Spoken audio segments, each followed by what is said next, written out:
Boa noite, gente.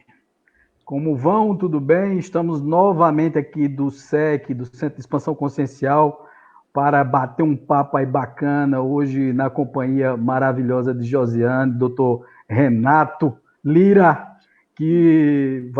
os dois vão contribuir demais nessa live, que nós vamos falar sobre auto-obsessão. Deixa eu só dar uma ajustadazinha aqui. Talvez, inclusive, o próprio Fábio Nasa entre. Não é uma certeza, porque ele ficou ainda de ver lá se ia ter tempo para poder dar uma entrada, mas se ele tiver, ele vai entrar no meio da live aí, fazendo assim um surpresão para a gente aí, na verdade, dando a contribuição dele, que para mim essa é uma contribuição maravilhosa, é um cara que tem muito conhecimento da área, né? Primeira coisa, tem conhecimento vasto da área de auto-obsessão, porque a maioria dos tratamentos dentro do ciclo apométrico, da estrutura da tratativa apométrica, tem a ver com as auto-obsessões, né? A gente pensa que não, mas assim, a estatística que ele apresentou a mim hoje pela manhã é que pelo menos de 70% a 80% dos casos obsessivos, eles têm muito a ver com auto-obsessão. Porque todo caso, se a gente pensar direitinho, todo caso obsessivo começa com uma auto-obsessão. E aí você começa a atrair os outros obsessores, as outras entidades, etc. e tal. Então, quer dizer, na verdade, a obsessão ela se dá muito pelo a nossa forma de nos comportar. Quando eu coloquei aquele quadrinho, não sei se vocês lembram, nos estudos, né? Eu coloquei um quadrinho e eu colocava assim os diversos tipos de obsessão embaixo e assim em cima tinha assim a obsessão começa da onde, né? A complexa ou a obsessão simples? Geralmente, gente, eu mesmo estou dizendo boa noite aqui. Será que isso é Flaviano? Isso deve ser Flaviano. Aconteceu comigo. Acontecendo a mesma coisa que aconteceu contigo. Eu digo, meu Deus, eu nem toquei aqui.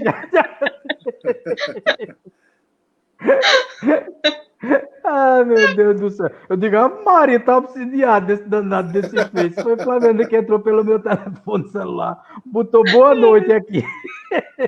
Tomei um susto agora. Flaviana, já que você está escutando aí. Começa a fazer pergunta, pronto. Já que você entrou no do SEC, me faça um favor, compartilhe essa live no meu perfil, porque vai direto para o meu perfil. Quando você colocar assim, compartilhar, aí vai direto para o meu perfil, que eu não estou conseguindo aqui do meu, não. Eu acho que assim, a tecnologia está dando tilt aqui. Eu não sei o que está rolando nesse processo, não, porque não tá indo o compartilhamento. Não sei o que está havendo. Mas eu acho que do meu, ela vai conseguir botar, né? Porque foi o mesmo processo. O Josemar pegou o outro telefone naquele dia e começou a falar por tudo, né? Assim, olha, tem uma persona minha falando aí. Bom, gente, hoje nós vamos falar sobre auto-obsessão. E o que é auto-obsessão? A primeira coisa que a gente tem que definir é o que é a obsessão. Então, para tanto, eu vou fazer aqui uma apresentação do lado, tá certo, gente? Vocês vão sair um pouquinho do cenário, ou vão ficar, não sei. Vamos ver aqui, sai um pouquinho, tá certo? Então, nós vamos fazer aqui uma apresentação, que vocês vão acompanhar, do que é propriamente dito, a obsessão, tá certo? Então, vocês vão entender todo o processo obsessivo, primeiro, e logo depois nós vamos entrar no processo de auto-obsessão. Então, o que é uma obsessão? Deixa eu só esperar que ele dê aqui o show dele, tá certo? Faça a parte de show, tá? Um momento, vamos lá. Então, foi, né? Foi. Se vocês estão vendo aí, tá dando para ver, tá Renato, Josiane? Tá total aí, agora, tá? Agora a tela tá escura, a tela. Tá escura agora apareceu novamente. Apareceu agora, né? A tela não tá apareceu? dividida. Agora ela tá dividida. Eu vou sair de novo aqui, eu vou dar um ESC e vou de novo botar em show, porque ele tava com o outro. Pronto, agora foi. Agora vai ficar total aí. Você vai ver aí. Vai ficar total só comigo explicando do lado. Você vai ver aí. Quando chegar, me diga, me avise. Tem um delay. Vamos lá. Vai agora, né? vai agora. Eita, agora tá. foi. Agora tá certo. Veja só, vamos lá. Então, o que é obsessão? A obsessão, ela se caracteriza pela suposta apresentação no Aurélio, é que tem dito isso, tá, gente? Isso não é dentro do espiritismo ainda, né? Então, a obsessão é a suposta apresentação repetida do demônio ao espírito, apego exagerado a um sentimento ou a uma ideia desarrazoada, ação de molestar com pedidos insistentes, impertinência, perseguição, vexação. Allan Kardec já define a obsessão como uma ação persistente que um espírito mau exerce sobre um indivíduo que apresenta caracteres muito diversos, desde a simples influência moral, sem perceptíveis sinais exteriores, até a perturbação completa do organismo e das faculdades mentais.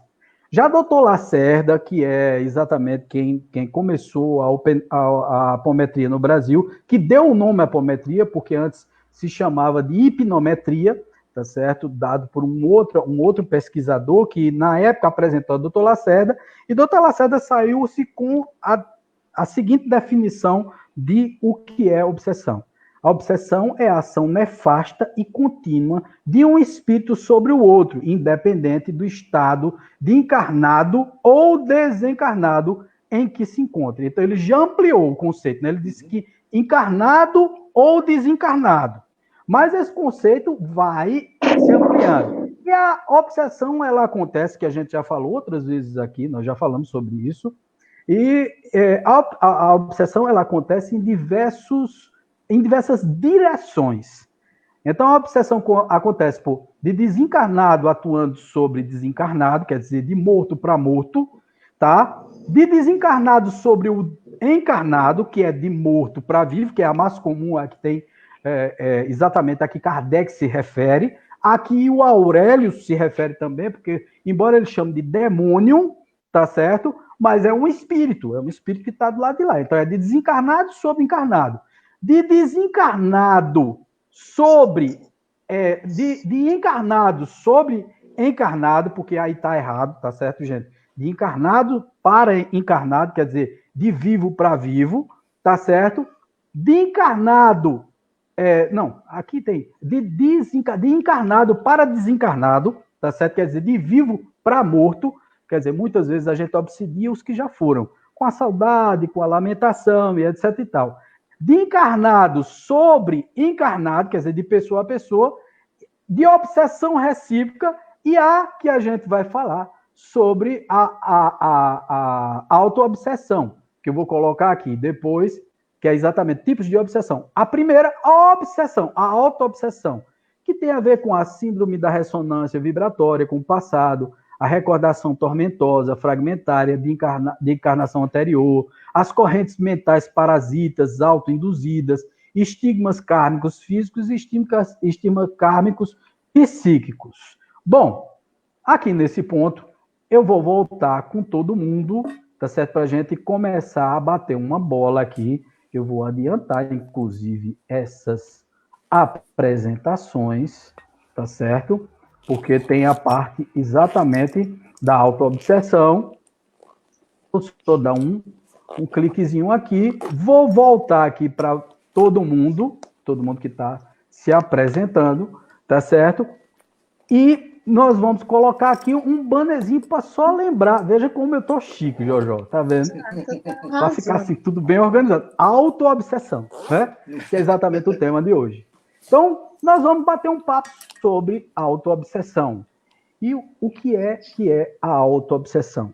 Gente, a nossa mente é assim, é uma caixinha de surpresas, né? Então, a auto-obsessão, os problemas que você tem com o teu presente e com o teu passado, eles são significativos para a maneira como você se comporta.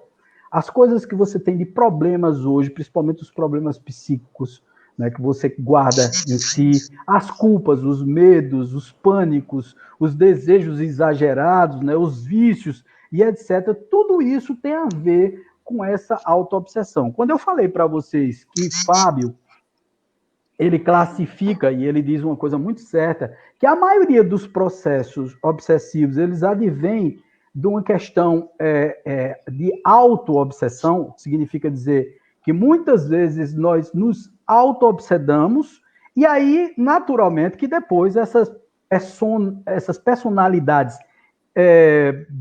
sei lá, espíritos, que a gente chama de espíritos, se adensam por conta do nosso pensamento e da nossa vibração. Quer dizer, a gente começa a vibrar na mesma frequência que eles quando nos auto-obsidiamos. Quando nos auto-obsidiamos, por exemplo, na área do sexo. Então, nós atraímos espíritos, naturalmente. Depois da minha auto-obsessão, depois que eu começo a trabalhar contra a minha própria pessoa, contra mim mesmo, através de diversos pensamentos, vícios, atitudes, né, coisas que nós fazemos no nosso dia a dia, eu termino trazendo também uma outra personalidade para colaborar com esse caos que eu estou querendo criar na minha vida. Por exemplo, toda pessoa pessimista, você pergunta a ela, meu amigo, você vai bem? Aliás, eu conheço uma tuia assim, né? Que você pergunta a pessoa assim, você vai bem? Ela faz, só se for para você, porque para mim tá ruim. Ela me responde, ela diz assim, só se for para você, porque para mim tá ruim.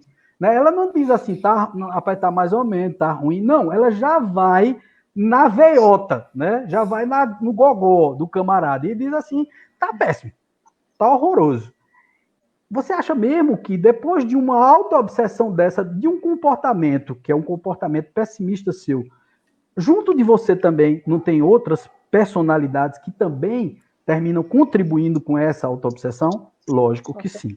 Então, tem um livro que Josiane está lendo agora, Renato provavelmente vai ler também. Eu fiz uns resumos, que é exatamente Emoções que Curam, de Vanderlei Oliveira. Exatamente, Emoções que Curam. Esse livro é maravilhoso. Tá? Hoje eu fiz assim um intensivão no livro, né? Como foi o intensivão? Eu entrei no YouTube e saí pesquisando tudo sobre o livro, né? Assisti uma palestra de Vanderlei, ele faz um resumo do livro, e também vi alguns capítulos do livro em PDF e também o audiolivro no YouTube. Né? Então, quer dizer, eu dei uma olhada no geral, porque eu já tinha começado a ler Os Dragões, de Vanderlei, essa coisa toda, e ele é um desses autores, né, desses médiuns que psicografa, que fala muito bem sobre isso, porque Vanderlei também é psicólogo, né? Ele é psicólogo ou é psicoterapeuta. Não, ele é psicoterapeuta. Psicólogo não, ele é psicoterapeuta. E que é exatamente o que eu faço também, a mesma coisa. Sou psicoterapeuta, não sou psicólogo. E o Vanderlei, ele fala muito bem dessa coisa toda. Porque, veja, ele vivencia os dois polos. Ele vivencia a questão psíquica, anímica, quer dizer, somos nós mesmo. Anímica vem de quê, minha gente? Vem de ânimo. Ânimo, ânima, da minha própria alma, do meu próprio espírito, vem da minha própria cabeça, né? Do meu próprio mental, da parte mental minha. Né? Não tem ninguém aí no processo. São personalidades que eu juntei de mim mesmo. E aí eu crio problemas com crenças limitantes, etc e tal. E aí ele fala de algumas coisas muito bacanas. Eu queria até já abrir aí para Josiane, para Renato, para que eles falem um pouquinho. O que é que vocês acham dessa questão da auto-obsessão, de todo esse preâmbulo que eu fiz aí, gente? Os dois, né? Primeiro, Josiane. Boa noite, né? Primeiramente, a todos. Vaguinho, obrigada aí pelo convite, gratidão. E é um tema, assim, interessante, né? E muito necessário. Porque quando a gente fala de obsessão, eu acho que é natural do ser humano. A gente sempre joga a culpa para o outro, né? E na obsessão também, por ignorância nossa, primeiramente, e também por uma questão humana mesmo, que é a tendência do ser humano, é jogar a responsabilidade até dos seus atos, né? Jogar para terceiros. E aí, a auto-obsessão é uma coisa que raramente a gente para pensar. O espírita também é assim, não deixa de ser diferente, né? E tem uma responsabilidade grande de conhecer esse lado, né? Então, eu mesmo tiro por mim. Eu sou exemplo disso. Vaguinho é verdade. E quando o Vaguinho começou a despertar e chamar a atenção dessa questão, também foi muito interessante, porque aí coincidiu também desse livro, que foi indicação de Fábio Nasa, e tem tudo a ver. E aí, quando o Vaguinho hoje falou, né, desse convite, eu até comentei com o Vaguinho, o livro é exatamente isso, porque traz essa questão dessas emoções que muitas vezes nós não trabalhamos em nós, e vira a porta aberta para essas obsessões, né? Essa auto-obsessão. Né? Emoções que todos nós temos, né? E que não vamos deixar de ter nunca, né? Mas que precisamos saber trabalhar isso, né? Que é a culpa, que é o medo, enfim. Mas essas emoções precisam ser melhor trabalhadas em nós e digeridas, né? Eu acho que é isso. Renato.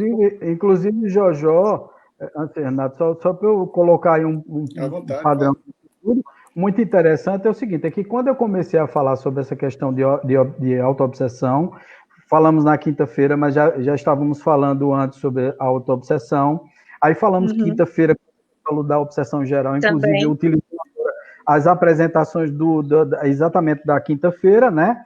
E depois... Na sexta você falou alguma coisa também?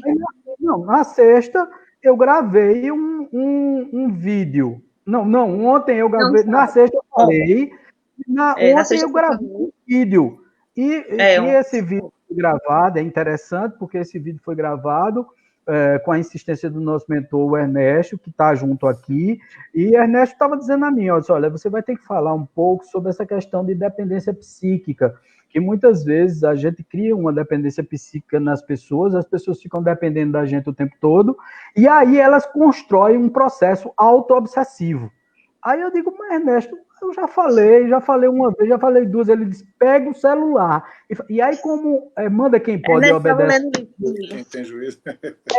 Manda quem pode, obedece quem tem juízo. Eu peguei o celular e comecei a gravar e saiu. Né? Aí Josiane viu e estava conversando também com o Renato sobre isso. Você veja. Aí quando foi hoje de manhã, que eu ligo na live, que é a aula nossa de apometria, todos de 15 em 15 dias com o Fábio Nasa, que é a aula prática e a aula teórica, junto com ele falando sobre os conceitos, a gente tirando as dúvidas, ele disse, hoje nós vamos falar sobre auto-obsessão. Eu digo, não, peraí, eu tinha preparado o banner desde... Tem um planejamento aí. Eu tinha preparado o banner desde ontem de manhã, né, para poder soltar de auto-obsessão. Aí hoje de manhã, quer dizer, as coisas não acontecem por acaso e os temas não surgem por acaso. Renato, dê sua impressão aí sobre essa questão da auto-obsessão. Em primeiro lugar, fazer como a Josiane também, agradecer, né? Boa noite para todos vocês, agradecer pelo convite, né? Dizer que eu também tenho algumas observações a fazer, que é primeiro que eu não sou doutor Renato, aqui eu sou Renato igual a todo mundo, não tem esse negócio de doutor de título de nada, somos iguais, eu sou um aprendiz também. Aliás, eu vou repetir aqui na live o que eu disse a você pessoalmente, Wagner, eu estou aqui mais como assim, um estudante privilegiado, vendo o professor na primeira fila, do que como colaborador mesmo. Não é? Nada. E eu estou muito contente pelo convite, espero poder colaborar de alguma forma. Não é? E a minha colaboração já vai assim, chamando a atenção de uma coisa bem interessante que você falou, que diz respeito, até anotei aqui do lado, que diz respeito à definição de obsessão que você trouxe aí do Aurélio, do Kardec e do Lacerda, que eu acho que foi muito, muito feliz quando ele colocou a influência de um espírito sobre outro. E aí ele não colocou como a definição do Kardec, que falou que a obsessão era caracterizada por um espírito mau sobre outro. Né? Então, eu achei interessante que ele não citou isso, porque dá margem a gente reinterpretar a obsessão como um processo que eu coloquei, que é a influência de um espírito sobre o outro, mas que o espírito não necessariamente é mau. Né? Você pode ver. Né? Agora, o resultado é um resultado desagradável. Mal. Não é um mau resultado. Não é? Então, isso pode ser... Eu achei muito boa essa colocação dele, porque realmente foi assim, uma colocação que amplia o conceito de obsessão, em que a gente naturalmente pensa que sempre a gente é a vítima de uma obsessão, mas a gente também pode ser o obsessor de outro e o obsessor de nós mesmos, né? Então, a gente necessariamente não é um espírito mau, mas o processo obsessivo desencadeia um resultado desagradável, e isso acontece em qualquer nível, de encarnado para desencarnado, ou vice-versa, e como auto-obsessão também. Eu achei que ele foi muito feliz nessa definição dele. Muito bom. Bacana isso. E, inclusive, sabe, Renato, muitas vezes Josiane falou isso, você falou uma outra parte, mas Josiane falou uma questão que é muito interessante. Geralmente, a gente sempre coloca a culpa no outro. Né? Por exemplo, no processo obsessivo, eu sempre tenho que comentar que é um espírito que está me obsedando. Então, muitas vezes se coloca a culpa no espírito. E eu me lembro agora de uma sátira que foi feita por um grupo espírita, que é um grupo muito interessante, que eu acho que alguns de vocês já conhecem, que eu estou esquecido, é Espiritismo com Humor, é uma coisa desse tipo assim. É um grupo que tem no Rio de Janeiro, né? E é um grupo maravilhoso. Eu achei interessante que num das apresentações dele, numa das encenações, ele coloca um obsessor aparecendo no quarto e o cara reclamando, né? E o cara na cama dele dizendo, não, porque não sei o quê, porque é o obsessor, porque é o obsessor. O obsessor aparece e diz, cara, pare de me culpar das coisas.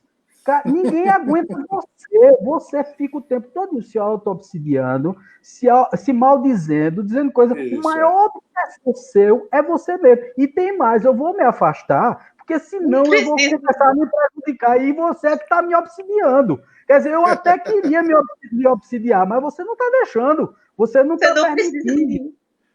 Você não precisa de mim para ter uma obsessão, né? Você mesmo se encarrega disso. Então, muitas vezes, quer dizer, a maioria das vezes, não existe uma obsessão, que é aí onde cai por terra o conceito da obsessão e, principalmente, da questão do animismo dentro das casas espíritas. E eu quero que vocês entendam esse processo, gente. Porque é o seguinte, veja só, ânimo significa alma. Se eu disse que 70% dos casos obsessivos dentro de qualquer casa espiritualista que se analisam, então dentro dos consultórios, porque as obsessões acontecem dentro dos consultórios psiquiátricos, de psicólogos e tal, tradicionais, dentro das casas das famílias e etc. Pelo menos 70% disso tudo aí vem da própria pessoa. Se ânimos é alma, é alma, 70% vem da própria pessoa. O que significa dizer que quando você vai tratar uma obsessão dentro da casa espírita, você não está tratando um espírito. Provavelmente, você está tratando um dos seus níveis. Quer dizer, uma das suas personalidades do passado, ou subpersonalidade, ou subníveis, porque os níveis também têm subníveis, por isso que é tão complexo esse processo, por isso que a obsessão é complexa, porque muitas vezes você não vê espírito ali, e geralmente salta uma personalidade extremamente arrogante, falando através de um médium, só que ali não está um espírito. Um vidente olhando de longe, ele vai dizer assim, pô, pera, eu não estou vendo espírito nenhum aí, tá? Eu estou vendo uma persona, eu estou vendo, que são os médiuns treinados para isso, né? Para enxergar essas personas. Ele enxerga exatamente um perfil que se adensa em você, que vem de uma outra encarnação, reflexo, que é exatamente essa ressonância com o passado. Né? Você está recebendo a influência de uma lembrança que você tem de uma encarnação anterior. Wagner, isso é possível. Ei, como é possível? Acontece muito, não é só, veja, é ressonância com o passado de outras encarnações, que são os níveis, e ressonância de personas da sua própria encarnação, tá certo? Um outro dia eu conversei, até expliquei isso, e falei sobre essa questão, de que um outro dia, eu cutucando no meu Facebook, achei uma publicação minha gente, de 2015. Gente, eu fiquei tão envergonhado. Mas tão envergonhado. Olha, eu olhei, eu digo, não acredito que fui eu que fiz essa besteira, que eu comentei essa bobagem no Facebook. É a minha persona que eu nego. Persona. Uma pessoa. Aí é uma persona mesmo. tá certo? As subpersonalidades, as personalidades e subpersonalidades que nos traem. Por exemplo, aquela pessoa... Eu não queria que ela estivesse aqui. Por isso que Haroldo Dutra Dias diz sempre que nós lutamos, nós somos uma multidão. Somos nós e mais centenas, às vezes milhares de encarnações. Existem autores espíritas que dizem que nós não temos só 500, 600 encarnações, mas sim 800 mil encarnações. Um espírito no nível do nosso tem, não só, necessariamente, não só nesse planeta, mas em vários orbes, até chegar a essa condição, que por incrível que pareça, né, é uma condição até evoluída, para a vista de determinados mundos que nós passamos. Sem contar que nós passamos, às vezes, 100, 200 encarnações errando no mesmo ponto, de uma forma diferente. Quer dizer, a gente fica se repetindo em determinados erros. E aí, veja só, se eu sou um espírito imortal, acumulo experiências do passado, tá certo? Porque é o seguinte, essa coisa de dizer assim, eu não me lembro da minha encarnação anterior. Eu não me lembro de nenhuma encarnação minha. Como é que você está dizendo que existe a encarnação? Eu vou lhe explicar como é a história. É assim, primeiro, nós não somos uma página em branco. Nós somos uma página muito bem escrita. Tanto é que as nossas tendências, não são só as tendências malignas, gente. São as coisas boas também que nós trazemos do passado, que nós aprendemos, os nossos pendores, né? As coisas boas também nós trazemos para essa encarnação. Por exemplo, às vezes você tem a tendência de escrever muito bem, você toca um instrumento muito bem, que não é o meu caso, né? A guitarra aqui é só para fazer faro, eu só toco uma coisinha só para enrolar, entendeu? Mas essas tendências, tá? A tendência de, por exemplo, estudar matemática e ter muita facilidade, tudo isso são recordações do passado. Então a gente não pode colocar nem como coisa ruim, só são coisas ruins. Ah, Wagner, e esses níveis e subníveis do passado que vêm nos influenciar hoje, que são personas ou personalidades ou pessoas que eu fui em outra encarnação, que vêm me influenciar hoje, só são as ruins?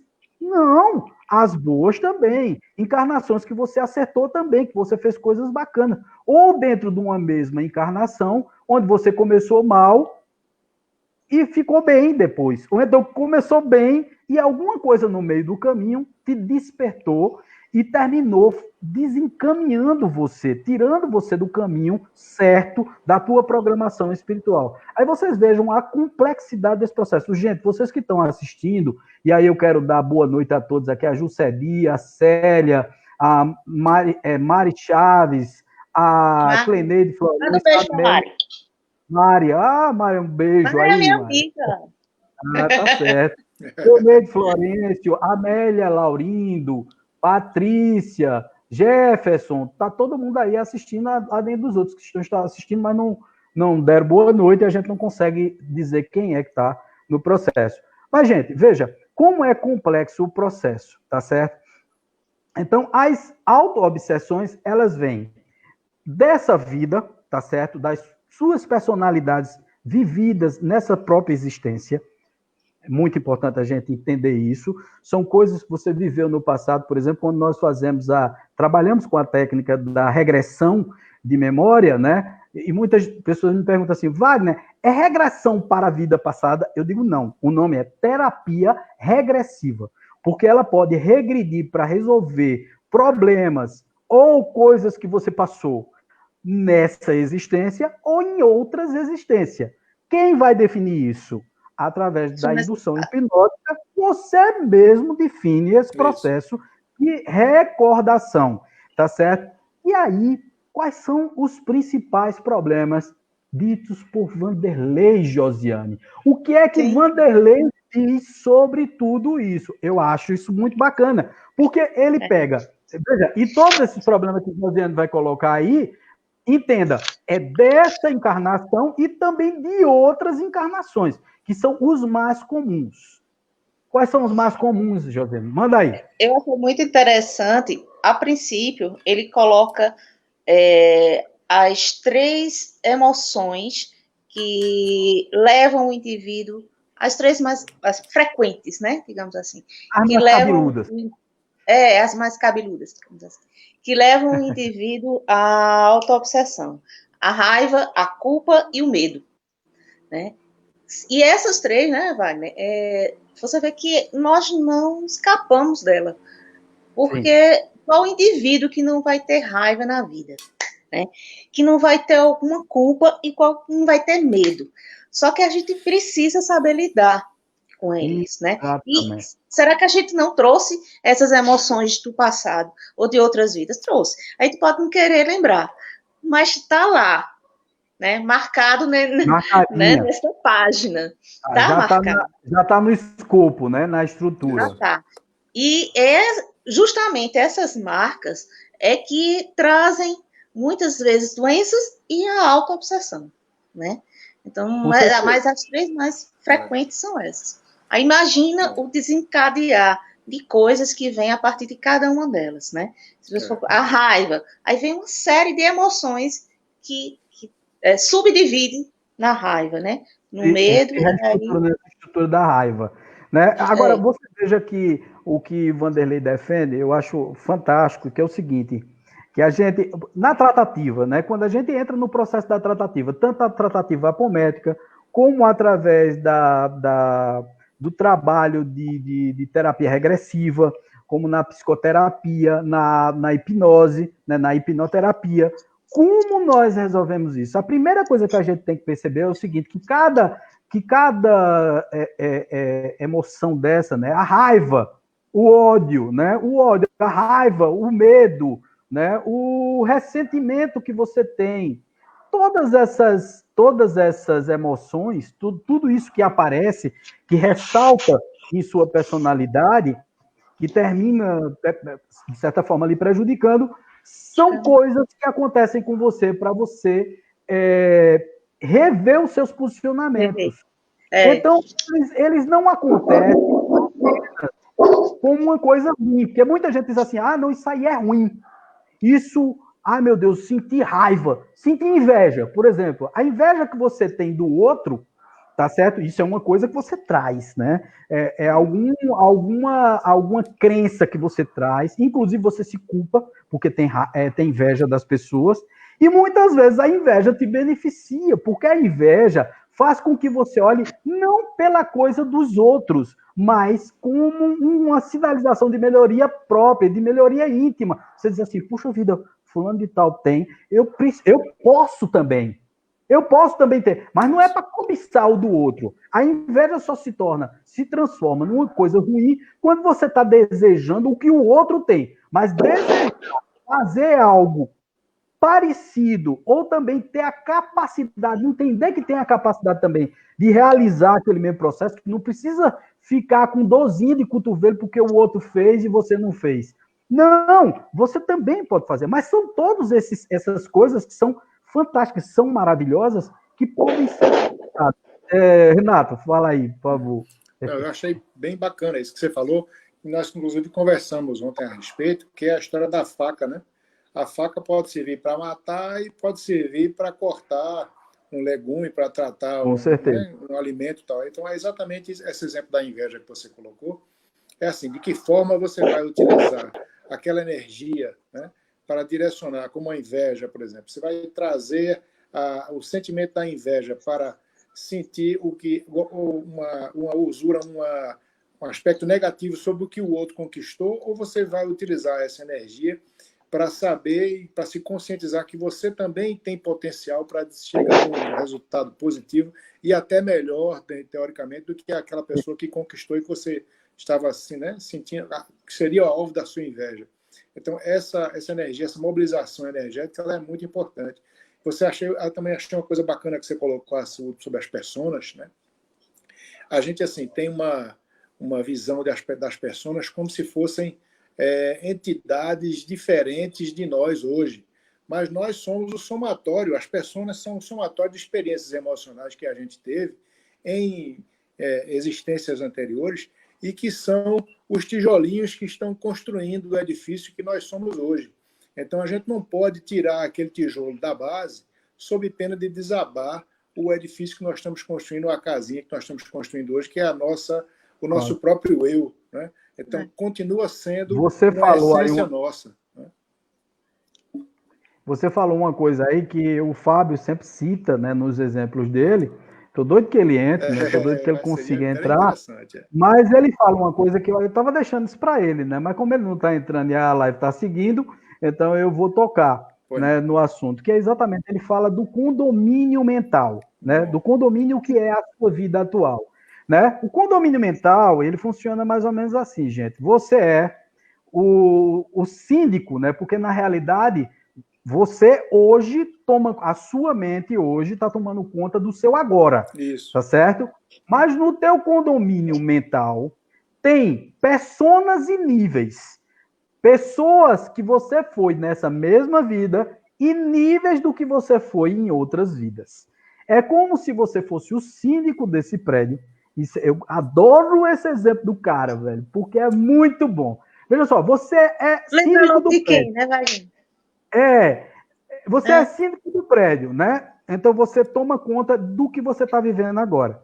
Mas aí tem alguns moradores, os outros moradores são normais, que foram outras encarnações que você viveu, outras histórias que você viveu nessa vida mesmo e tal. Mas os outros moradores, tem alguns que são problemáticos. Você tem, por exemplo, num prédio, vamos imaginar um prédio de 10 andares, onde você mora no 10º andar. Tá certo? Você é a persona principal, você está lá em cima e você é síndico do condomínio todo. Mas aí tem no 3º andar uma mocinha que adora fumar maconha, você tem um cara no 8º andar que gosta de balada e gosta de ligar o som alto, quer dizer, veja, que fuma maconha cria problema, a que liga o som alto cria problema. A outra cria cachorro, uns 10 cachorros dentro do apartamento. E aí você tem assim uma cachorrada latindo. E você recebe reclamação dos demais condôminos, quer dizer, das demais pessoas que fazem parte do condomínio, que é o condomínio mental. E aí começa toda uma problemática, porque você precisa resolver com os outros moradores do prédio esse problema. Você precisa tratar disso como síndico. Você precisa descer no 3º andar, no 8º andar, no 7º andar e conversar com esses moradores. Aí é que está o problema. É que, às vezes, esses moradores, um se une com o outro e faz um complô contra você. É onde começam a ressaltar essas personalidades e você começa a se auto-obsedar. Você começa a criar problemas para você mesmo. Por quê? Às vezes, por exemplo, o cachaceiro que faz festa no 7º andar, você já foi ele, não foi? E você gosta das biritas. Né? Eu tô falando de mim mesmo, né? O cara que estava lá no 7º andar e tal, adorava a cachaça que tomava, tá certo? Então, muitas vezes no plano astral, quando você se desdobra, você é levado pelas entidades que já notaram a sua falha e já notaram que a moradora do 3º andar que fumava maconha e o cara que faz a balada e toma cachaça são seus passas, né? Fazem parte da sua parceria mental. Então, quando você é levado para o plano astral, eles fazem um acordo, essas duas personalidades fazem um acordo com alguns obsessores para poder ressaltar novamente essas coisas que você já tinha abandonado. Aí voltam os velhos hábitos, voltam os velhos pensamentos, voltam os velhos problemas, porque você se deixou levar. Por isso que tomar conta do condomínio mental é tão fundamental. Por isso que esse processo de reforma íntima não é só um papo de religioso. É intrinsecamente uma mudança de postura para que você tome conta de todas essas subpersonalidades, de todas essas personalidades que vêm no passado distante, de outras encarnações, mas também dessa vida. Você tomar conta disso tudo, gente, gerir isso tudo, não é nada fácil, tá? E vocês entenderam agora que a maioria das obsessões vem disso. Lógico que vem. Oi, Josiane, você ia falar. Eu achei interessante, acho que foi, não sei se foi um Wanderlei hoje que eu vi, enfim, mas eu vi hoje. O autoconhecimento, ele tem começo, meio e não tem fim. Eu acho que foi ele que falou.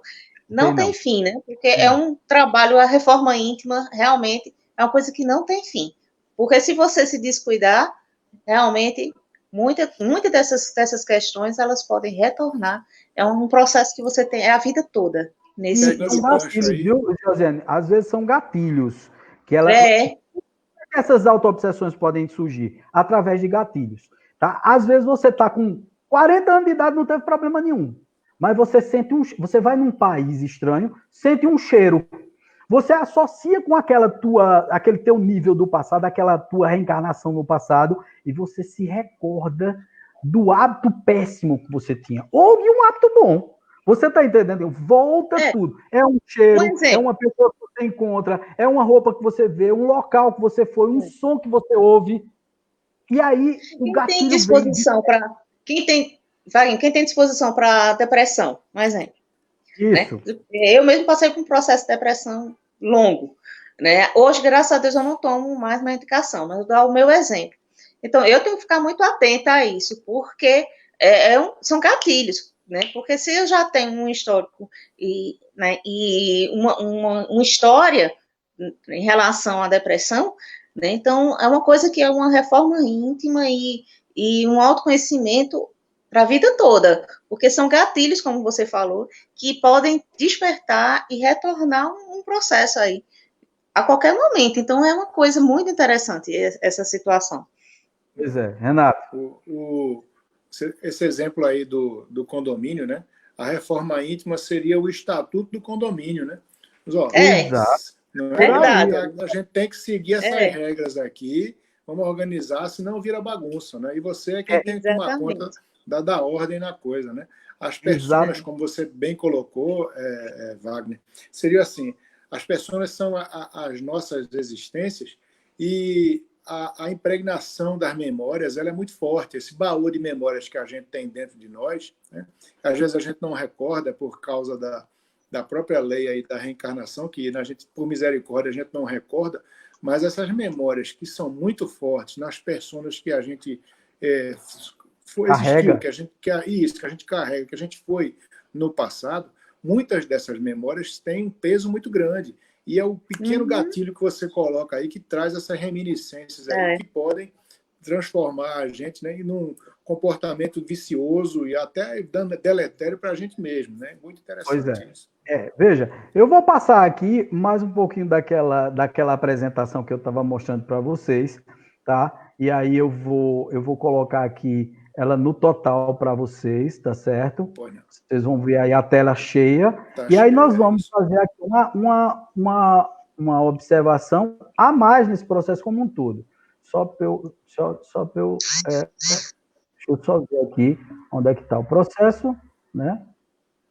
E aí, deixa eu ver aqui, só. 1 minuto só, gente, é porque é aquela história, sabe? A tecnologia, às vezes, me dá umas surrinhas, né?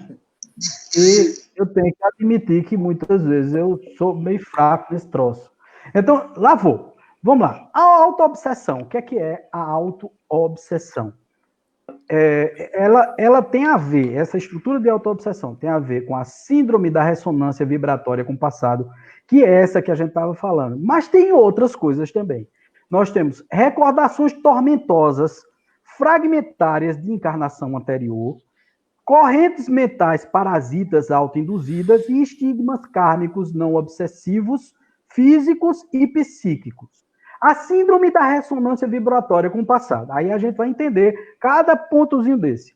Aí ele vem dizendo o seguinte, que são relampejos de fatos, vocês vão ver aí a minha setinha, de fatos vivenciados em outra época, e que, em certas circunstâncias na encarnação atual, aparecem através de flashes ideoplásticos de situações vividas em encarnações anteriores. Quer dizer, você tem relampejos de fatos e esses gatilhos podem dar esses teus relampejos de fatos que aconteceram no passado.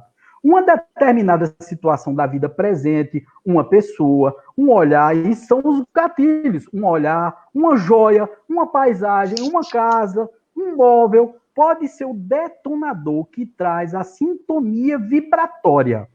Quando a situação de passado foi angustiosa, esse passado sobrepõe-se ao presente. É aí onde dá, por exemplo, eu peguei uma pessoa aqui, gente, vou explicar, vocês vão escutar a minha voz apenas, vocês podem intervir também, viu, Josiane e Renato?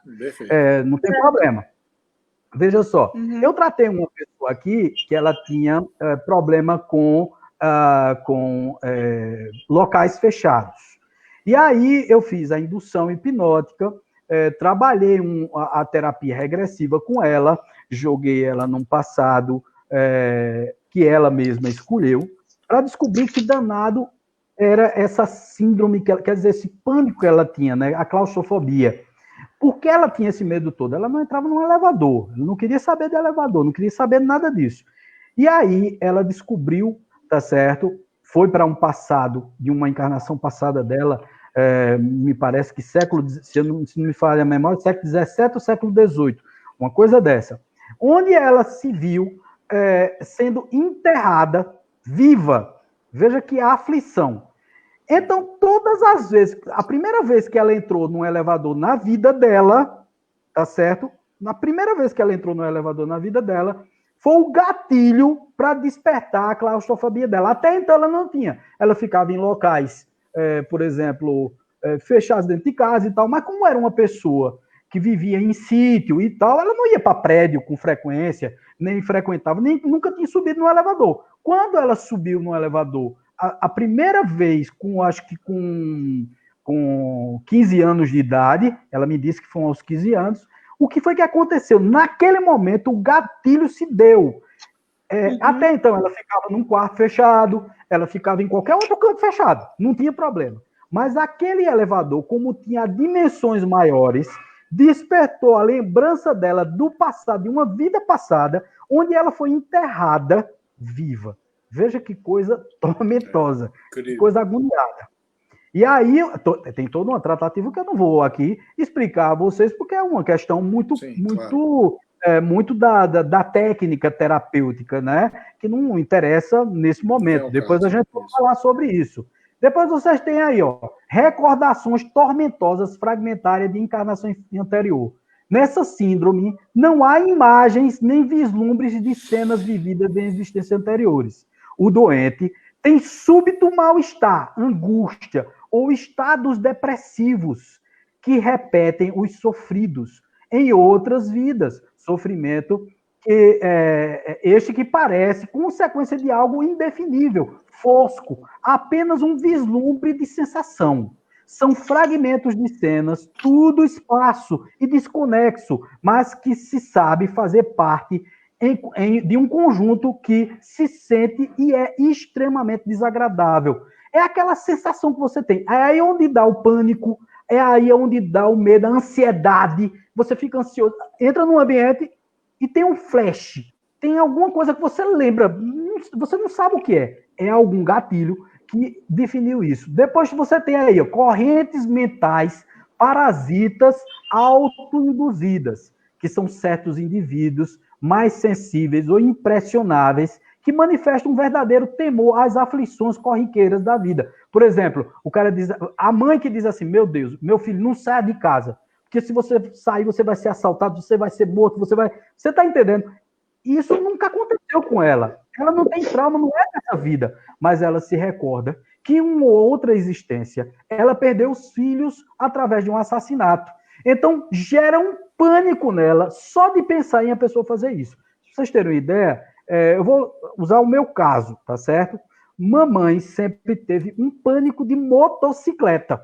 Ela sempre disse a mim, não use motocicleta. Não só a mim, não. A mim, a Valber, até a Wagner Júnior, que meu filho foi criado lá em casa. Então, o meu filho também entrou nessa dança, mesmo depois de passou para os netos também. Os netos também. Ninguém gosta de pânico.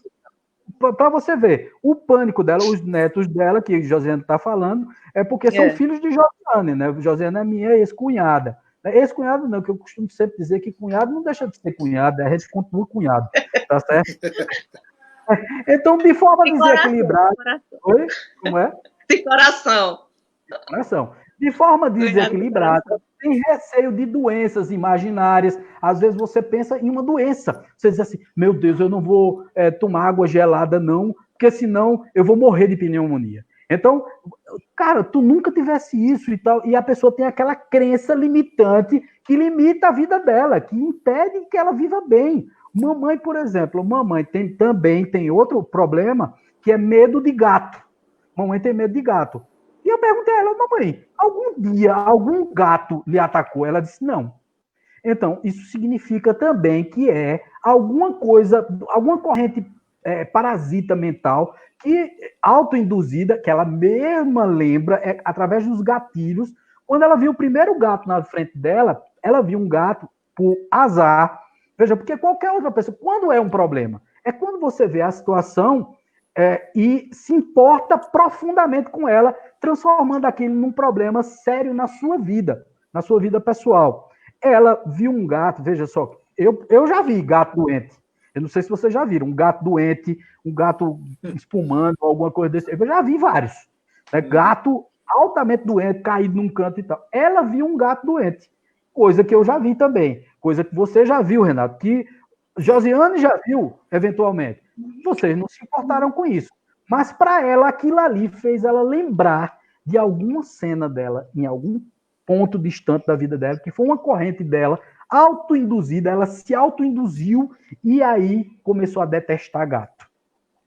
Porque eu não acredito que o gato matou ela, mas provavelmente aquilo ali impactou a vida dela em algum ponto. Você está entendendo como é? Quer dizer, forma um contingente de neuróticos crônicos. Por exemplo, tem muita gente que é neurótica com tudo. Gente, não sai de casa, tem medo de assaltante, tem medo de gato, tem medo disso, tem medo daquilo. São neuroses, tá certo? Por quê? Porque são pessoas que ficam infelizes, sofredores por antecipação. A pessoa acha que isso vai acontecer com ela, que isso vai rolar.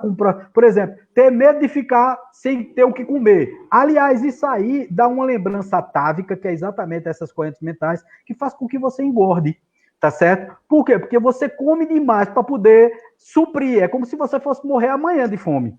Então você se dá obeso. Veja que coisa interessante, né? Essas correntes mentais. Se trata, viu, gente? Todas essas coisas são tratáveis.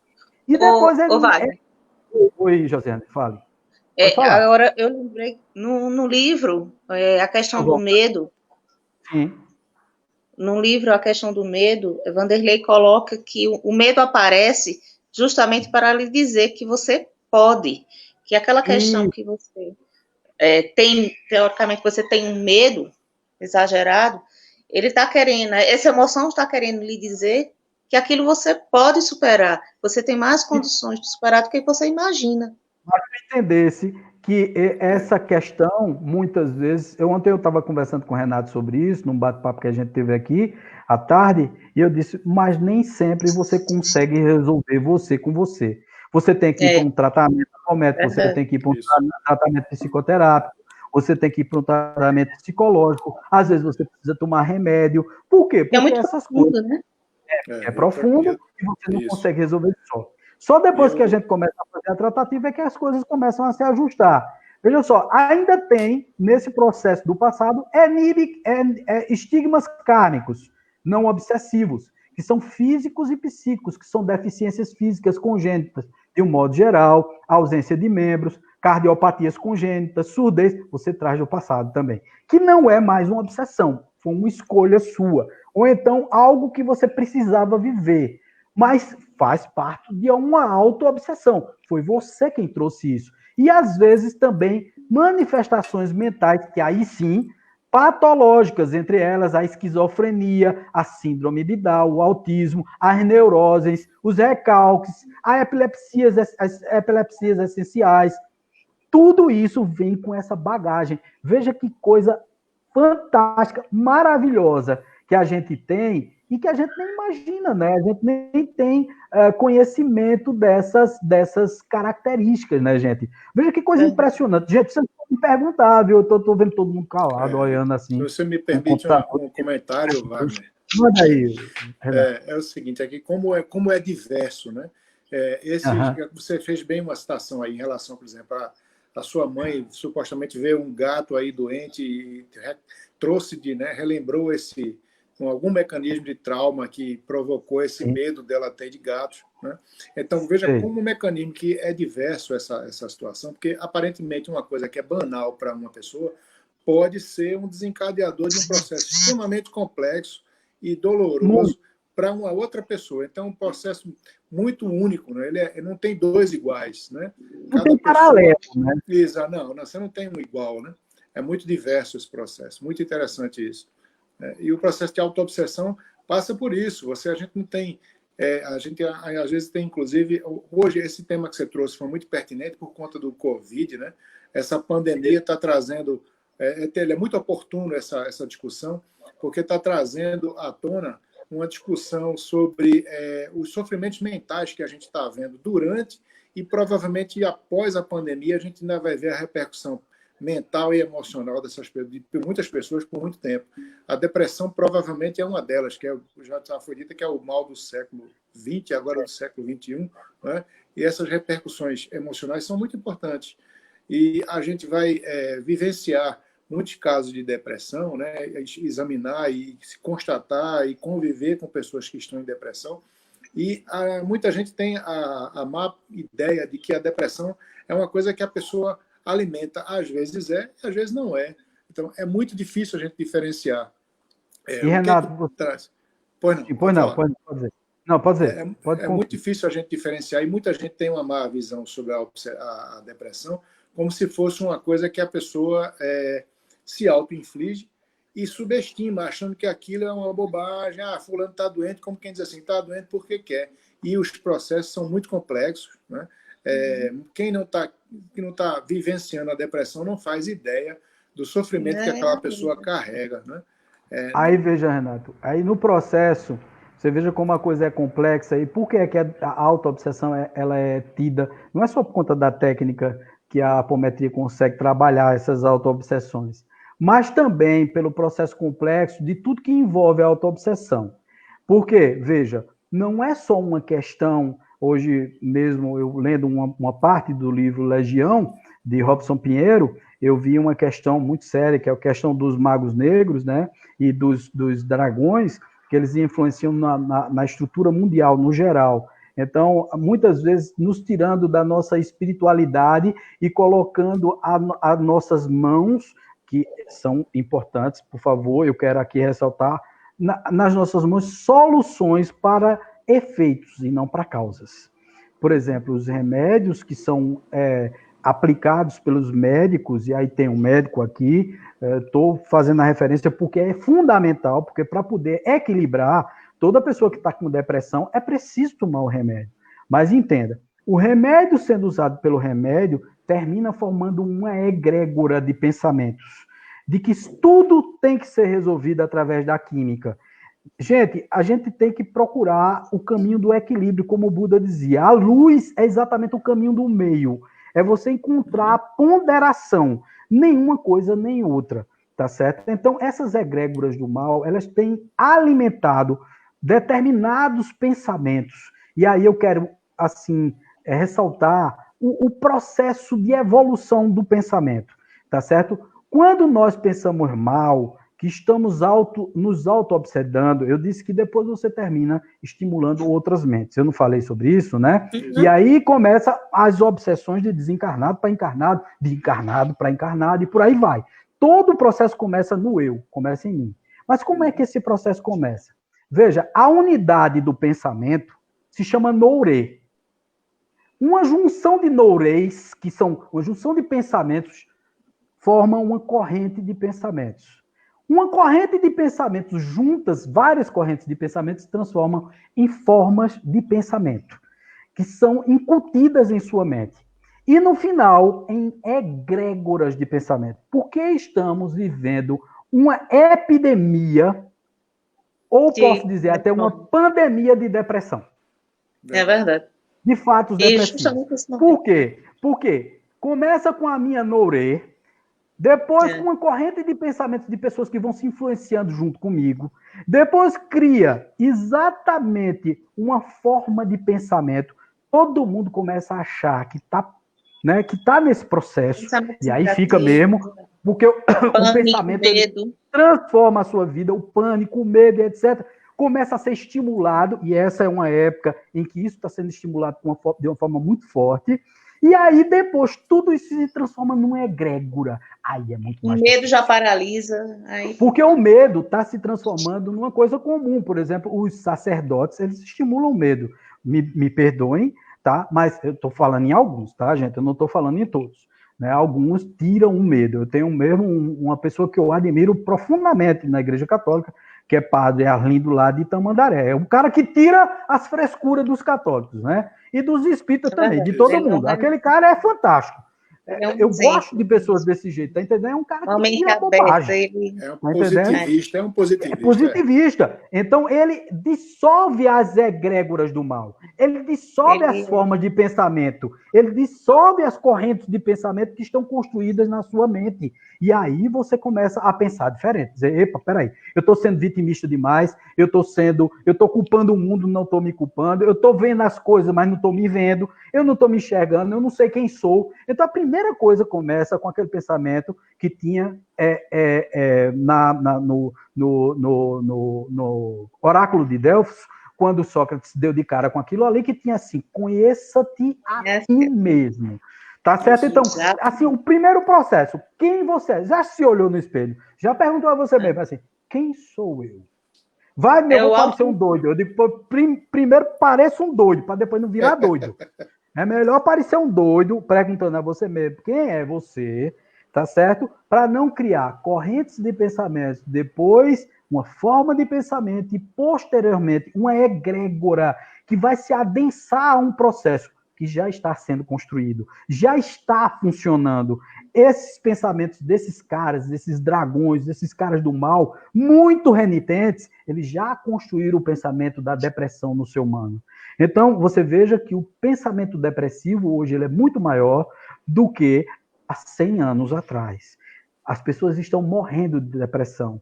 O pensamento suicida, o suicídio é uma das grandes epidemias do mundo. Por quê? Porque essas correntes de pensamentos auto-obsessivos se transformam em processos obsessivos extremamente complexos no futuro. Eu queria que vocês contribuíssem com isso também, porque assim, eu acho assim, essa coisa fantástica. Cara, ultimamente eu tenho achado isso tão maravilhoso estudar esse processo que vocês não imaginam. Pode falar. Como o Renato falou, né? É como o Renato falou, Wagner. Esse momento que a gente está vivendo hoje é muito preocupante, porque estimula justamente a depressão e outros, a depressão, tristeza, pânico, medo, que são justamente esses sentimentos que levam à auto-obsessão. Então, veja quantas pessoas podem estar justamente entrando num processo de auto-obsessão em casa, nesse momento de isolamento, quando, na verdade, né, poderiam estar aproveitando esse momento de recolhimento para se trabalhar e se conhecer. Perfeito, mas as pessoas invertem tanto a situação ou não entendem realmente o propósito de tudo isso, que existe um propósito, né, em tudo isso. Lógico que tem. Mas não conseguem entender e aí estão se autodestruindo com essas questões. Essa a gente tem visto há muitos anos já, na verdade, e a gente tem visto uma estatística crescente aí nos casos de suicídio. E interessante perceber que os casos de suicídio eles são muito numerosos naqueles países, em que, teoricamente, as pessoas teriam uma qualidade de vida... Uma estabilidade de vida maior. Isso, uma qualidade de vida, um índice de desenvolvimento humano, o IDH, muito alto, que, teoricamente, você não vê necessidades básicas, né, existentes, mas as pessoas têm um grande nível socioeconômico, têm um bom desenvolvimento cultural, mas falta alguma coisa no fundo, do emocional, né? O nível de frustração de alguma coisa que a pessoa não reconhece é tão grande que as pessoas estão realmente provocando falta se conhecer, né? Isso. Então, é uma falta de direcionamento no sentido da vida, de forma geral, né? De forma assim, mais profunda, analisando isso. É uma falta de direcionamento, de senso ou de atribuição de importância da vida e de falta de reconhecimento dos seus potenciais de evolução. E reconhece também assim, a falta de reconhecimento de haver a necessidade de uma busca pelo que é mais importante, né? Porque as sociedades são cada vez mais consumistas, e isso traz uma falsa sensação de plenitude.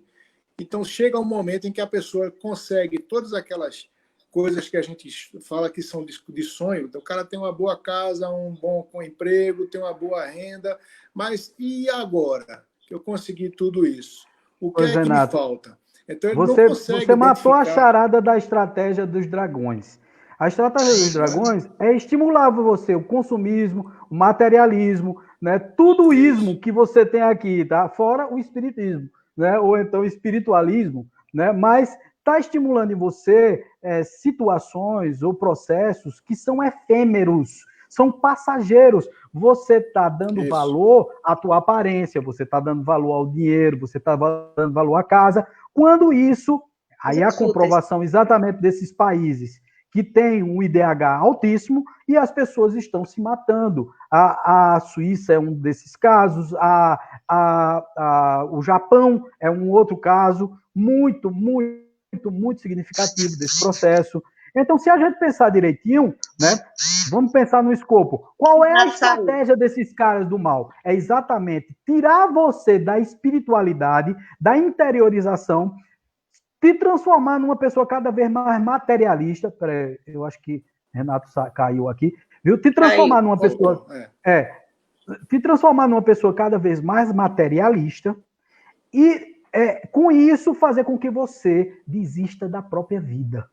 Então, você, em determinado ponto, você diz assim, desistir, não quero mais não viver, eu quero ir embora daqui, tá certo? Por quê? Porque eu só acredito no materialismo, eu só acredito nas coisas, eu só acredito na minha beleza foi embora, minha saúde não está mais em dia e tal, então eu vou me matar. Se você não tem Deus, se você não tem um futuro espiritual, se você não tem nada disso, e aí eles querem incutir cada vez mais isso na cabeça das pessoas, graças a Deus que ultimamente as pessoas estão fazendo o movimento inverso.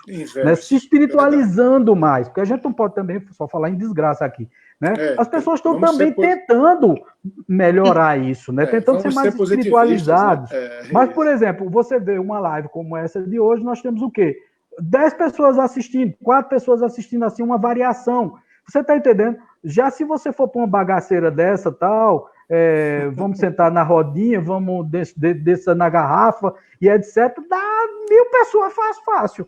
Você está entendendo? Então veja como o bem e as coisas positivas ainda têm pouca popularidade. Como nós somos acanhados ainda na defesa do bem. Patrícia fez uma pergunta aqui, que eu acho bem pertinente, vou colocar em show aqui, tá? Desculpa, ia colocar. Então, Patrícia Lima está dizendo assim, ó, podemos concluir que todos nós sofremos obsessão, mesmo sem apresentar determinados tipos de problema.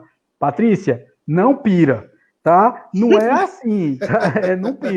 Não pira, não é assim. Pura problema. Na realidade, veja só, de determinadas formas, todos nós temos sim nossas obsessões.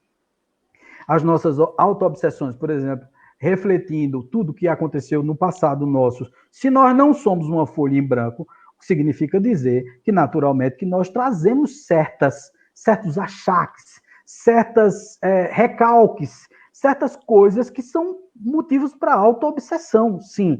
E que termina também trazendo determinadas correntes de pensamentos, determinadas egrégoras se adensam em nós, e aí nós terminamos sendo também trazendo também uma obsessão mais complexa para a nossa vida.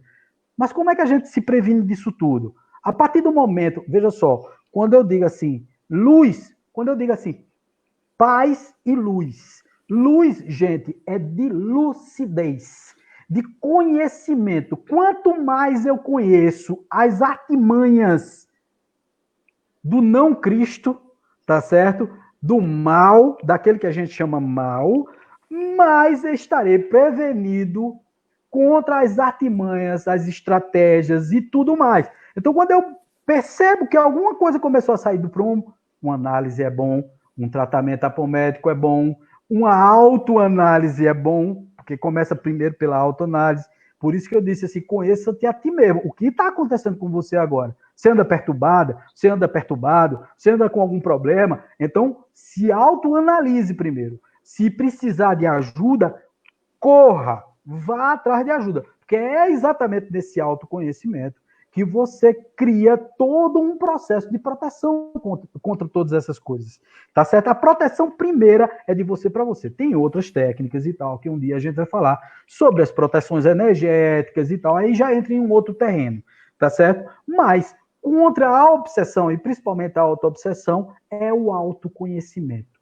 Quanto mais você se conhece, quanto mais também você conhece as técnicas deles. Gente, Sun Tzu tem um livro que eu acho fantástico para administração, quando eu era consultor, eu utilizava muito, chamado A Arte da Guerra. Tá certo? Sun Tzu dizia o seguinte, dividir para conquistar. O que significa dizer o seguinte, quanto mais eu conheço, mais eu divido o mal. Mais eu afasto o mal de mim. E aí eu conquisto a minha autoindependência. A dependência que eu tenho de coisas começam a sumir na minha vida. E eu começo a ser consciente. Aí eu começo a ter lucidez, que é exatamente essa lucidez que Buda dizia. Você tem que procurar o caminho do meio, tá? Da ponderação. Por isso que eu acho assim tão estranho quando espíritas ficam discutindo o sexo dos anjos na internet. Tá entendendo? Quando ficam discutindo política, se trocando por conta de fulano ou de Beltrano, né?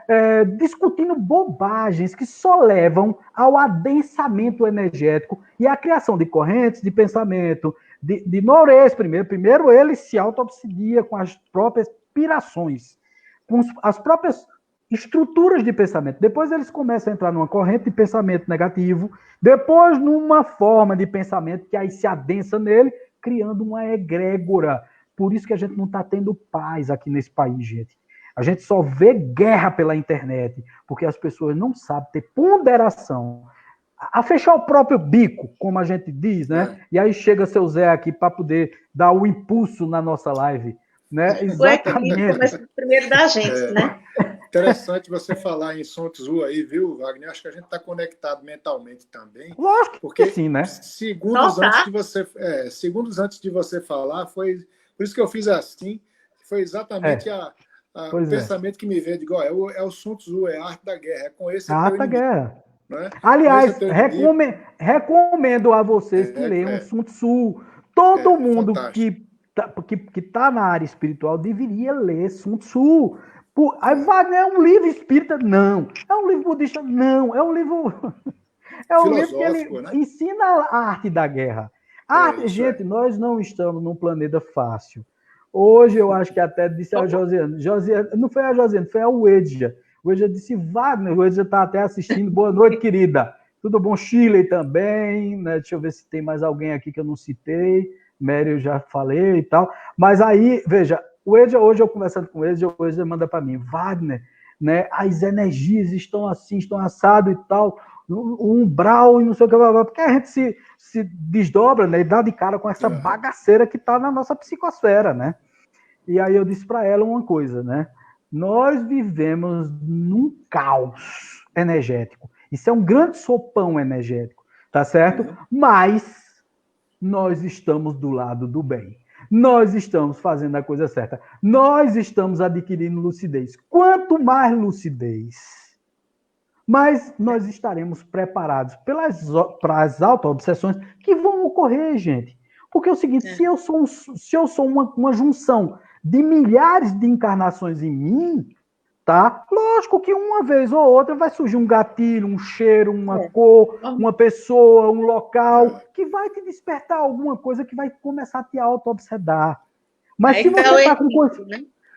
mas se você está com conhecimento disso, você não se previne, você não diz, opa, peraí, surgiu um gatilho, eu estou me sentindo mal, eu estou me sentindo ansioso, eu estou me sentindo com medo. Por que foi isso? Eu vi aquela coisa de Wagner, eu fui estudar a arte da guerra, eu fui estudar o espiritismo, eu fui estudar a apometria, eu fui estudar Zé Lacerda, eu fui estudar Robson Pinheiro. Então, na hora que você junta esse conhecimento, né, essa junção de informações, né, você termina transformando a sua vida numa vida mais lúcida, mais pé no chão, menos matéria, mais espírito. Embora esteja vivendo na matéria e que tenta dar importância à matéria também. Pois Josiane está com a boquinha aberta assim, quando ela está com a boca aberta é porque ela tem algo a ela quer falar. Pode falar, Josiane. Logo, eu ia perguntar. Não quer falar logo, Renato? Quer falar logo, Renato? Se me permite, é só porque eu quero aproveitar o momento, que também veio um pensamento na minha cabeça aqui. A Dani, Josiane já conhece aqui, que é o Jonas, também deve estar por aqui também, que você estava falando aí da lucidez, e também me veio na cabeça a ideia da mensagem que ele coloca que se a gente não pode ser o sol ainda, mas seja pelo menos uma velinha, uma candeiazinha, né, para iluminar o nosso caminho, né, e iluminar o caminho de outras pessoas, a gente pode ajudar com a luz também. E a lucidez, a luz, é exatamente isso. É a capacidade de se reconhecer os seus potenciais, reconhecer as suas possibilidades, né? Saber que é possível, né? E estudar. A luz do estudo também traz o autoconhecimento, a lucidez, né? O reconhecimento de que é possível, primeiro, partir de você mesmo, né? Tudo parte de você. Conhece a ti mesmo, tem tudo a ver com isso, né? Exatamente. Josiane. Pois não. Eu ia lhe perguntar, faça perguntas, né? Aí me manda aí. A questão da culpa e do peso que a gente carrega sobre nós mesmos, né? Então, como é que você acha que isso contribui para a nossa auto-obsessão? Veja, a primeira coisa é o seguinte: se culpar também tem sua serventia.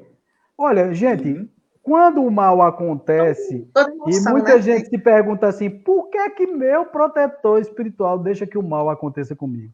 Por que que eu tenho todas essas culpas? Gente, você tem culpa, a culpa é um regulador da alma, tá? A culpa, não culpa exacerbada, quer dizer, exagerada, que te impeça de viver. Mas sentir um pouco de culpa significa que você está tendo um certo termômetro para jamais cometer o mesmo erro.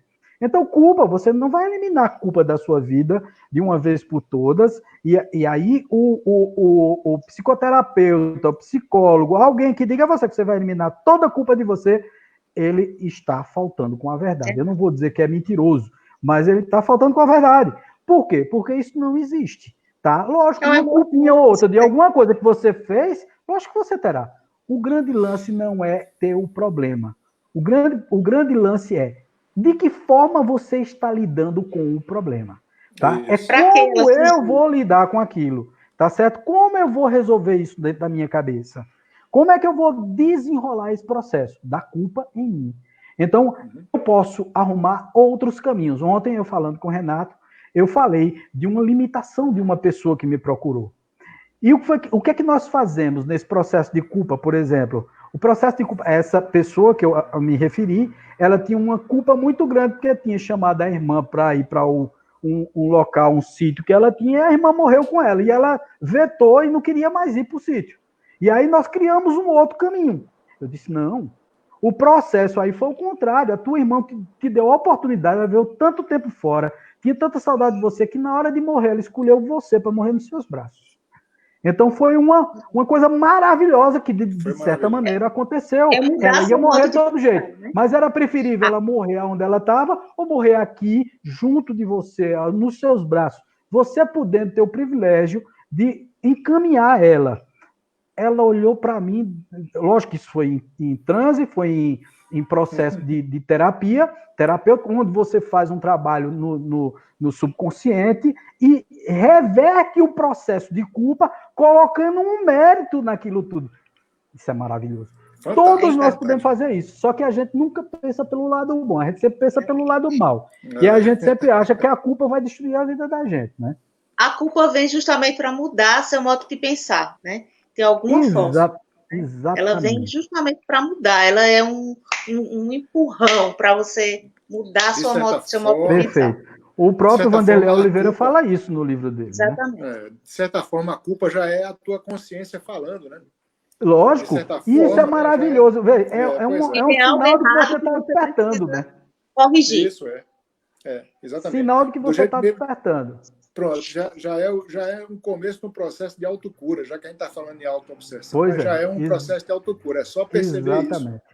Porque muitas vezes a gente distorce a coisa, né? A gente coloca num patamar errado, a gente coloca num ponto errado. Gente, para finalizar, eu queria dizer para vocês que tudo isso, a gente só apresentando problema, não apresenta a solução. E a solução, Wagner, disso tudo? Gente, tem solução sim. Tem jeito? Tem. Lógico que tem jeito. Como? Primeiro, procurando uma casa séria, quando o problema é muito espiritual, está muito intrínseco, você procurar uma casa séria, é resolvido pelo menos 80% dos problemas. Tá certo? Dos problemas que eu estou dizendo, dos problemas das pessoas, né? Então, 80% das pessoas que procuram as casas sérias, espíritas e tal, ou terreiros de Umbanda, que trabalha com apometria, né, aos psicoterapeutas que trabalham com a hipnoterapia, com a terapia regressiva e tal, você consegue resolver em 80% dos casos.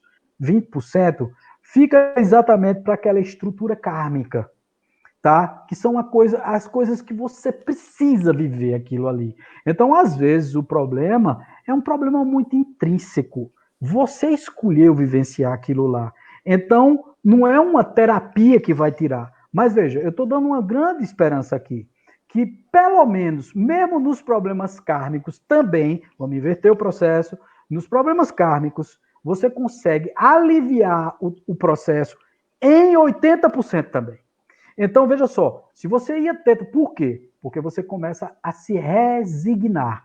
Com a tua reforma íntima, você começa a olhar o problema sob outro prisma, vendo sob outra ótica. E quando você ressignifica o problema que você está tendo, você também resolveu o problema, amenizou o problema em pelo menos 80%. Então, veja só, tem jeito? Tem, né? Tudo tem jeito. Segundo disseram outro dia, só não tem jeito para a morte. E até para a morte tem jeito. Você vai para outra vida e depois você reencarna de novo.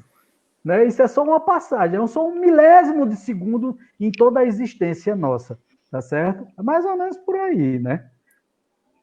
Josiane? Verdade, falar, Josiane. É verdade, concordo plenamente, Wagner. É ter esse pensamento positivo e se trabalhar, né? Porque com certeza. Você se conhecendo... Primeiro reconhecer que está com problema, né? É conhecer o problema e se conhecer, né? Que é como eu vi hoje Vanderlei falando, o autoconhecimento, que a gente já sabe a importância do autoconhecimento, mas eu achei muito interessante essa colocação que ele colocou, essa colocação dele. O autoconhecimento, ele tem começo, meio e não tem fim. E realmente, né, é um processo que não tem fim, não. Você vai estar sempre se conhecendo, porque sempre vai ter algo novo para você se trabalhar, para você se conhecer, porque nós somos uma caixinha assim, cheia de segredos e de emoções. Né? Acho que é no próprio livro de Vanderlei, tem um dado que nós temos no Hospital Esperança, né, que é o hospital também no plano espiritual, e eles trabalham lá, são em torno de 88 tipos de emoções que nós temos. Então, veja... No Hospital Esperança, gente, só vai aqueles bugados total mesmo, viu? O bugado total vai para o Hospital Esperança. Mas antes ele passa pelos antepostos hospitalares do plano espiritual. Não só tem um hospital espiritual, gente. Esse é um dos hospitais, inclusive é o hospital que Vanderlei cita. Mas, por exemplo, na nossa região, tem um hospital como esse? Lógico que tem. Aqui mesmo, em cima do nosso SEC, nós temos um entreposto hospitalar chamado Hospital Caminho da Paz. Tá? Então, esse entreposto, o Caminho da Paz, que fica aqui acima, tá certo? Ele encaminha para esses hospitais maiores, como se fosse assim, por exemplo, um pronto-socorro, né, que encaminha para uma clínica especializada em São Paulo, no Rio, né, nos Estados Unidos e tal, que tem mais condições de tratar. E é por aí também, no plano espiritual, que funciona a tratativa dos espíritos que desencarnam com determinados problemas emocionais. Perfeito. Renato? Eu queria só acrescentar um pouquinho, quer dizer assim, a gente fala em autoobsessão e falou sobre depressão, a gente também não está advogando a ninguém que pare de tomar as suas medicações. Pelo amor de Deus. Não, a gente não está dizendo isso, né? Os processos obsessivos são muito complexos, né? A medicação é fundamental para aquelas pessoas que realmente precisam, né? Só que assim, não pode se limitar a isso, Porque que é o caminho do meio que a gente falou. Isso, né? Exatamente. A gente tem que ter outras abordagens, e aquela pessoa que está sofrendo com a autoobsessão, seja com depressão, seja com pensamentos suicidas, seja com outras formas de danosas de pensamento, ela tem que primeiro se conhecer, que é o que a gente está batendo aqui, que o autoconhecimento, o conhecimento é libertador. O autoconhecimento. Né? O conhecimento é libertador. E o autoconhecimento, então, está na primeira linha desse processo como todo. Isso, exatamente. O autoconhecimento é fundamental, mas não é apenas a crença de que é possível superar que vai fazer com que isso seja uma garantia de tratamento. Os processos são muito complexos, né? A gente não advoga, é para isso que as medicações existem, é para aliviar, né, para trazer um pouco da normalidade, até bioquímica mesmo, para aquele cérebro que está funcionando. Né? Que, inclusive, que a pessoa Renato, tenha um pensamento com mais clareza. Né? Foi bom você lembrar desse ponto, porque na realidade é assim. Veja só, a gente tem que entender essa estrutura de uma forma muito clara, né? Você tem aí, nesse processo do que você deve fazer na estrutura, você tem aí os processos que são neuroquímicos e tem os processos que são mentais, psíquicos. Por exemplo, uma pessoa que tem bipolaridade, tá? E que foi detectada realmente, que não é uma obsessão, não são espíritos ali do lado, que está até tem até os espíritos, mas ele tem realmente um problema, neuroquímico, tá certo? A bipolaridade é um problema neuroquímico que precisa ser tratada com lítio. Tá? O lítio é exatamente o que está faltando na estrutura neuroquímica dele, tá certo? A parte da química do cérebro não funciona direito, então ele precisa do lítio. Então, os remédios, eles atuam dessa forma, gente, que é para equilibrar e você depois consertar o restante, tá certo? Inclusive nos casos de esquizofrenia, de todos esses casos, lógico que as duas coisas caminham juntas. Por isso que o nosso tratamento é tratamento complementar ou integrativo. Porque é a parte médica, física e tal, e aqui vou repetir o que Renato disse, ninguém está advogando que ninguém deixe de tomar remédio, ao contrário, em muitos casos é preciso remédio, aliás, a maioria, preciso remédio para equilibrar, eu mesmo precisei, para sair da minha depressão, precisei tomar remédio, me equilibrar, e depois que eu equilibrei, foi que, junto com o projeto de cura espiritual também, aí eu decolei, não precisei mais do remédio. Perfeito. Mas quem tirou o remédio, o meu remédio, foi o meu psiquiatra. Tá certo? Foi o meu psiquiatra que desmamou o remédio, eu deixei de tomar e hoje sou livre de remédio. Tá certo? Graças Embora tenha toda essa doidice e muita gente vai achar agora, nesse momento, esse cara precisa de remédio. Muito tá obrigado certo? Aqui. A sua live está terminando. Eu queria aproveitar esses minutos finais para agradecer mais uma vez o convite. E estou muito honrado com o convite. Realmente aprendi muito aqui, viu? Acho que a minha previsão se confirmou. Aprendi bastante hoje. Nada. Aprendemos juntos. Né, Josiane? Também. Muito obrigada, viu, Wagner, pelo convite. Gratidão e boa noite a todos. Boa noite a todo mundo, gente. Muito obrigado pela presença de vocês. Aquela história, a gente estava falando na quantidade de pessoas assistindo, mas o problema não é quantidade, é qualidade. Então, se a gente tem uma assistência seleta que está nos acompanhando, né, compartilhando os conhecimentos, conversando com a gente, entendendo seus próprios problemas, para a gente já basta essa quantidade pequena, mas muito, muito, muito fiel, que a gente sempre tem esse pessoal que vem, que participa junto conosco, que está sempre fazendo pergunta, que está sempre dando a atenção à nossa live. Então, vocês são o nosso público qualificado. Agradecemos demais pela presença de vocês e relembrando que o SEC está ainda, tanto o SEC quanto o SEC, ainda está com as campanhas de arrecadação de alimentos e nós estamos também aqui no SEC com a campanha dos agasalhos. Nós já entregamos, inclusive...